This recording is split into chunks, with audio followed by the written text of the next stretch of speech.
The NES is almost entirely known for that large catalog of games that will just kick your ass with no warning. Ninja Gaiden, Blaster Master, Contra, Ghosts and Goblins, even games that aren't intentionally hard like Legend of Zelda require entire walkthroughs to even comprehend what to even do.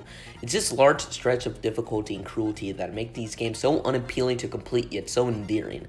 It's hard to knock on these games since they laid the groundwork for so many games to come afterward. But it's just because something that is flawed is endearing doesn't make it not flawed.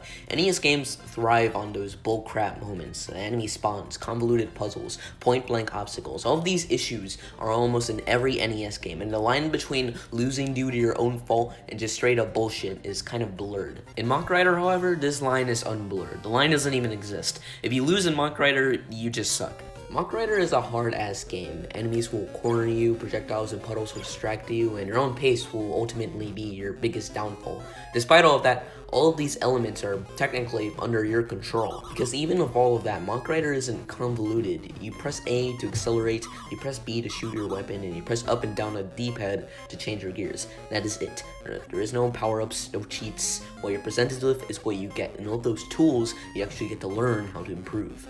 As the game moves on, you get to learn more, and you see that in ice levels, you need to switch your gears to slower speeds to not crash, but if you're skilled enough, you can just easily speed through the entire level. Enemies ram into you, and you can slow down to shoot them or ram them into barrels, and there's literally a mirror in the top right so you can spot upcoming enemies. Instead of Mach Rider making the player fit into its own bubble, it rather fits into the player's bubble. You could easily go 4th gear and full speed and blast through levels, but Mach Rider rewards methodical players who spend the due time to learn what gear is suited for each turn. Most levels have you go through them in 3rd gear, but then switch to 2nd gear in turns or when enemies blocked away.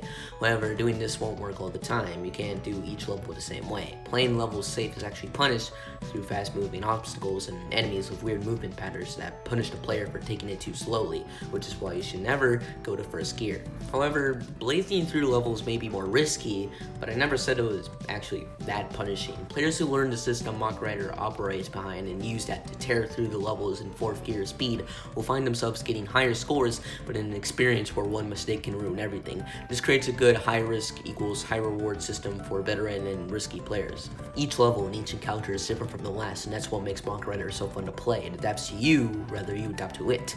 So each playstyle is supported, so each encounter is different. You have to apply your fundamentals in so many different ways. They may mode fighting course as you rotate through trying to reach point B, to reach in a certain distance, or trying to maintain a certain amount of lives to make sure core gameplay doesn't stagnate. Endurance courses, like in fighting course, a dedicated mode to riding a certain amount of kilometers, and solo course is the same, just without enemies so you can focus on less things. And if you despise the level design, you can just make your own tracks in design mode. There's not much concrete stuff to talk about in Mach Rider, because the experience, for the most part, is up to you. Whether you want to approach the game at high speeds and die more, or switch through gears to blaze through the fighting course is ultimately up to you. When you die in Mach Rider, it's always the fault of the player because they made a mistake, so you have to pick yourself up and ride to the end game. Ninja Gaiden, Blaster Master, Contra, these games operate in the mindset that the player needs to adapt to them, but Mach Rider adapts to the player so they can just kick ass. Is Mach Rider the best NES game? That's debatable. Is it a damn good game though?